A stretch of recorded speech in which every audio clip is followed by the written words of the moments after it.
અભય થઈને નિષ્પક્ષતાથી નિરપેક્ષ રીતે વાસ્તવિકતાનો અરીસો રૂપી સચોટ માહિતી લાવતો સત્યની સાથે અભય ટાઈમ્સ। નો ડ્રગ્સ ઇન સુરત સિટી અનુસંધાને ગાંજાનો કેસ શોધી કાઢતી Hazira surveillance squad. Mayor police commissioner સાહેબ શ્રીનાઓ દ્વારા સુરત શહેરમાંથી નાર્કોટિક્સની પ્રવૃત્તિને સંપૂર્ણ રીતે નેસ્તનાબૂદ કરાવવા માટે સુરત શહેરમાં ચોરી છુપીથી નાર્કોટિક્સ પદાર્થ લાવી સુરત શહેરમાં વેચાણ કરતા ઇસમો વિરુદ્ધ કડક કાર્યવાહી કરવા ખાસ ઝુંબેશ ચલાવેલ હોય,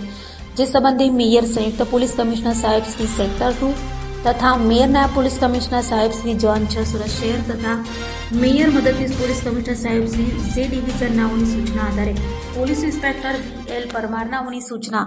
અને માર્ગદર્શન હેઠળ હજીરા પોલીસ સ્ટેશન વિસ્તારમાં ચોરી છુપીથી નાર્કોટિક્સ પદાર્થ લાવી વેચાણ કરતા ઇસમોને પકડવાનું જણાવેલ હોય, જે અનુસંધાને હજીરા સર્વેલન્સ સ્ક્વોડના માણસોની અલગ અલગ ટીમો બનાવેલ હોય, જેમાં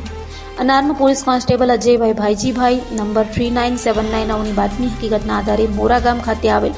ઘનશ્યામ પાર્ક 2 સોસાયટીમાં મુન્નાભાઈ કેસરીના મકાનમાં પહેલા માળે આવેલ રૂમમાંથી આરોપી પ્રતિક મંગલદેવ પાંડે ઉંમર 21 રહેલ પહેલો માળ મુન્ના કેસરીના મકાનમાં ઘનશ્યામ પાર્ક 2 સોસાયટીમાં ઉમરા ગામ 84 જિલ્લો સુરત મૂળ ગામ બટસરી પોસ્ટ બટસરી થાના બારસી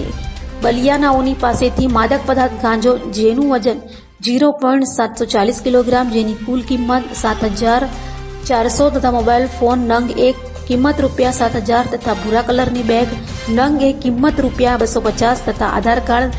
નંગ 1 કિંમત ₹00 તથા કંપનીનું ગેટ પાસ નંગ 1 ₹00 તથા રોકડા ₹570 મળી